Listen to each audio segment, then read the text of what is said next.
di bawah lindungan Peking versus di bawah lindungan Ka'bah. Oleh Syahganda Nainggolan, Direktur Eksekutif Sabang Merauke Circle.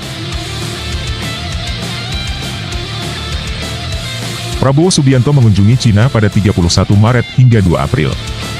Demikian pengumuman resmi pemerintahan komunis Cina, sebagaimana dimuat CNN Indonesia, Sabtu, 30 Maret 2024. Undangan kepada Prabowo adalah sebagai elected presiden dan Cina ingin memastikan kerjasama RRC dan Indonesia ke depan.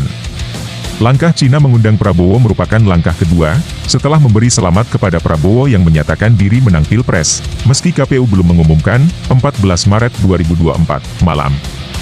Dalam diplomasi politik antar negara, itu merupakan sesuatu yang luar biasa, karena pemberitahuan kunjungan seseorang diumumkan oleh pemerintah asing. Dan yang diundang belum dilantik sebagai presiden, bahkan sengketa hasil pemilu masih berlangsung di Mahkamah Konstitusi. Namun, fakta itu menunjukkan adanya keganjilan yang serius, yang perlu menjadi refleksi kita sebagai sebuah bangsa. Pertama, Indonesia selama 10 tahun belakangan ini sudah masuk pengaruh kekuasaan Cina. Meski tidak seburuk Kamboja, Laos dan beberapa negara ASEAN lainnya, faktanya Indonesia merupakan bagian penting Cina dalam politik yang disebut sebagai Community of Common Destiny. Dalam kajian Jonathan Stromset, 2019, The Testing Ground, China's Rising Influence in Southeast Asia and Regional Responses, Indonesia dibedakan dengan Vietnam dalam respon strategi Cina di kawasan. Vietnam dinilai berusaha mengimbangi pengaruh Cina dengan memperkuat hubungan dengan Amerika dan Jepang, karena pengalaman pahit dijajah Cina dalam waktu yang lama.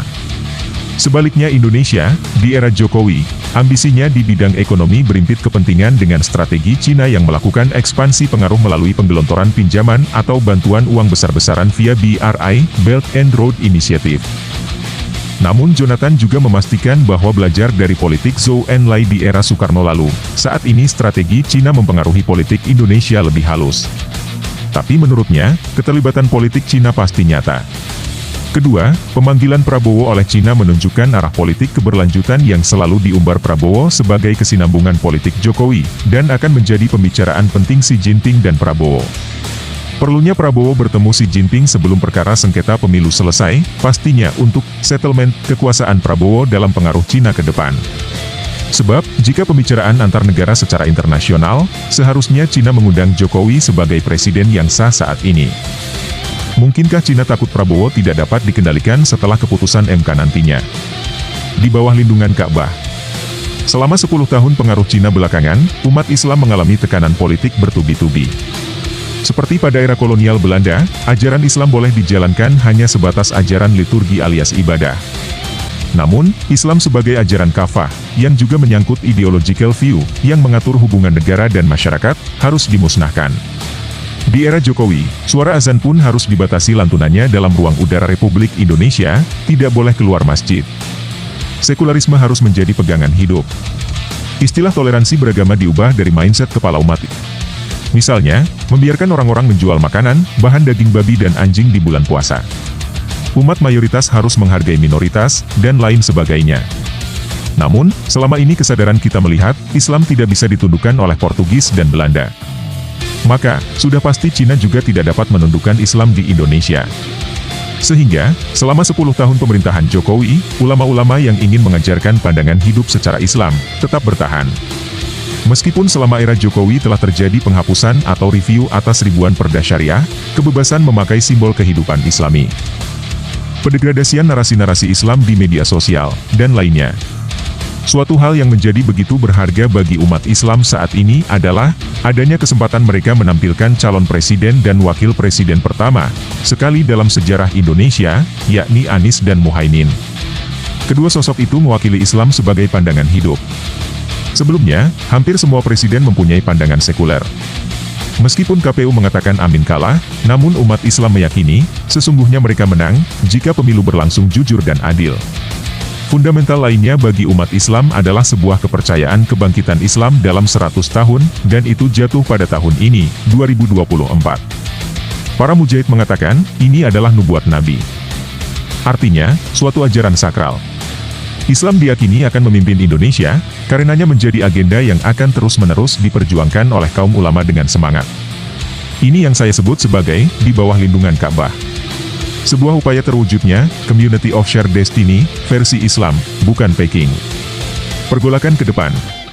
Pergerakan bangsa Indonesia ke depan akan semakin tajam dalam konflik antara sebagian bangsa yang terikat dengan agenda besar Peking di Indonesia, melawan sebagian lainnya yang berbasis pada agenda kebangkitan Islam. Konflik itu sedang berlangsung dengan kemarahan rakyat, melihat hasil pemilu yang dianggap dikendalikan kekuasaan Jokowi. Kunjungan Prabowo ke Cina tentu saja dicurigai sebagai sebuah fakta adanya perjanjian politik antara Jokowi sebelumnya. Dan dilanjutkan Prabowo dengan Xi Jinping. Sebab, sekali lagi, tidak relevan seorang pejabat negara yang belum dilantik jadi presiden, diumumkan diundang bertemu kepala negara lainnya, yakni Xi Jinping. Sebagai bandingan, beberapa waktu lalu Jokowi berjanji bahwa dia yang akan memperkenalkan presiden baru kelak kepada Pangeran MBZ dan MBS, akhir Desember lalu, saat kunjungan ke sana. Jika Prabowo melakukan sebuah kesepakatan politik sebelum dilantik menjadi presiden dengan Xi Jinping, tentu wibawa Prabowo di mata rakyat Indonesia akan terpuruk. Khususnya bagi umat Islam, yang sepanjang sejarah mencurigai Cina sebagai anti-Islam. Di samping urusan dengan Islam, sejarah juga mencatat, Raja Jawa, Prabu Kertanegara, Kerajaan Singosari, telah memotong kuping utusan Cina, sambil berkata, "Bilang sama rajamu, Singosari tidak sudi dijajah Cina." Dengan demikian, kepemimpinan Prabowo ke depan, jika dia yang menjadi presiden, akan diragukan oleh bangsanya sendiri. Penutup. Undangan Cina kepada Prabowo untuk bertemu Presiden Xi Jinping, membawa spekulasi lain terhadap isu perpecahan bangsa ke depan.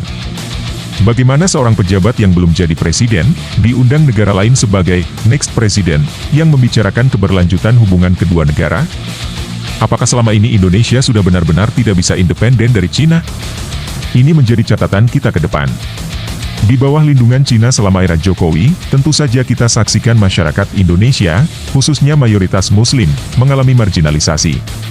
Belum lagi politik Cina yang selama ini dalam strategi Belt and Road, dikombinasikan dengan keterlibatan front bersama Cina Overseas, yang tidak memberi kesempatan pribumi bangkit menjadi tuan rumah di negeri sendiri. Di sisi lain, adanya kepercayaan nubuat Nabi tentang kebangkitan Islam saat ini membuat gerakan Islam terus maju tanpa tunduk pada kekuasaan. Maka, perbenturan sosial terus menjadi berkepanjangan ke depan. Semoga bangsa kita selamat nantinya. Di bawah lindungan Ka'bah. Bukan Peking.